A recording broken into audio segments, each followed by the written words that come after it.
into the United States from Mexico, which is what President Trump is trying to say, stop the drugs and all this stuff from coming in. Okay, we don't produce arms and ammunition in Mexico. We don't sell, there's no retail stores in Mexico to sell guns and ammunition. Every gun and ammunition that is in Mexico has come from United States. And let me tell you what the structure is so that American people learns the truth.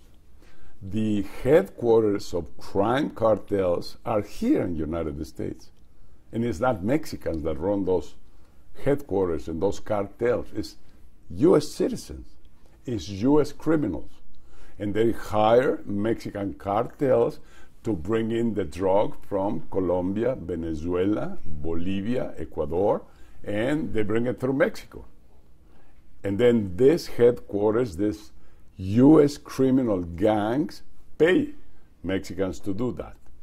So in Mexico, we don't produce drugs significantly, we don't consume drugs significantly, and yet we have this mammoth war, this violence, these killings, these murders, these homicides of thousands of Mexican kids that they were not born criminals.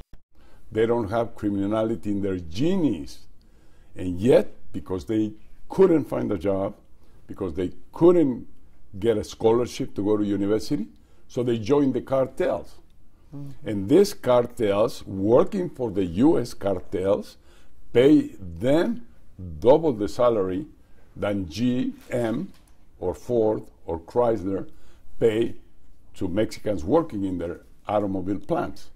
So that's the problem, that we are in between the production of drugs in the South and the consumer market in the United States. That's why I'm pro-legalization, and the sooner the better, because that's going to take us out of this problem where we are, to Mexico, and also to United States. Because being the country that more prohibits, that more criminalizes, that more punishes drug consumption, United States, you have 3.5 million people in jail because they consume drugs. And how come then United States market is the largest drug consumer market in the world? Where is the FBI? Where is the CIA? Where is the DEA? Drug enforcement agencies. Where are they? Why drug circulates from the border way up to Washington, to Chicago, to Seattle, to Dallas? So putting the blame on Mexico is wrong. And these are things that Trump doesn't understand, because he's got a wall right here in his brain. That's where the wall is. And that's what you're saying. Even if you built the wall all the way across, which is, so some people say it would be impossible because you've got rivers, you've got floodplains, you can't build the wall in, you've got all these things that you can't really put a whole wall across the border. But it wouldn't necessarily, you think, stop what's happening, because there's a demand on this side of the border. It's already changing. And this, again, Trump, please open your eyes, see what's going on. There are many more Mexicans now going back to Mexico, because now they have a job there, or they can find a job, than Mexicans coming into United States. Why the trend is reversed, and this is on the book. Why more Mexicans are going back? Because the economic incentive has narrowed. And let me explain myself. When NAFTA started, if you would work on the Mexican side, you will make the equivalent of $1. By crossing the border, by learning to swim and cross Rio Grande and jump a wall, you will make 10. Who would not go for that incentive, for that strong motivator of doing 10 times better for your family? So it's an economic issue. Now, what happened in 25 years of NAFTA, and this was the purpose of NAFTA, to upgrade Mexico, to have a successful neighbor down south. That was the main purpose of NAFTA. And in 25 years, that gap, 10 to 1, became 5 to 1. So the incentive is not there anymore. And if Mexico has improved and now we're close to full employment, in my part of the country, central Mexico, the Bajío, we're full employment, less than 3% unemployment.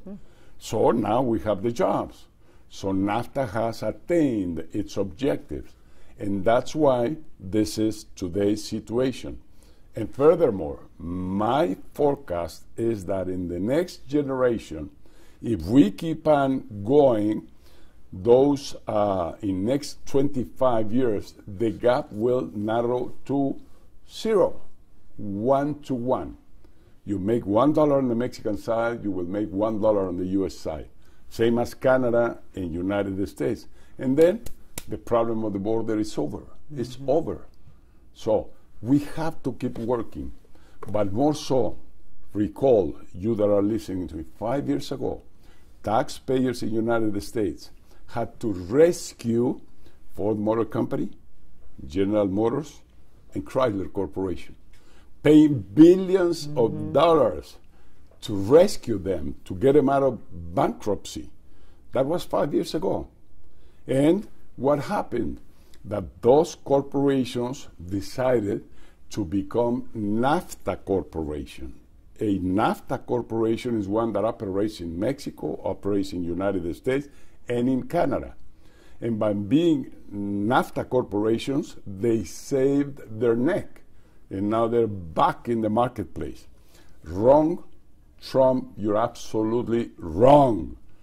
Thinking that you will get and force back GM, Chrysler, and Ford to produce only in the United States, they will go broke again. No doubt.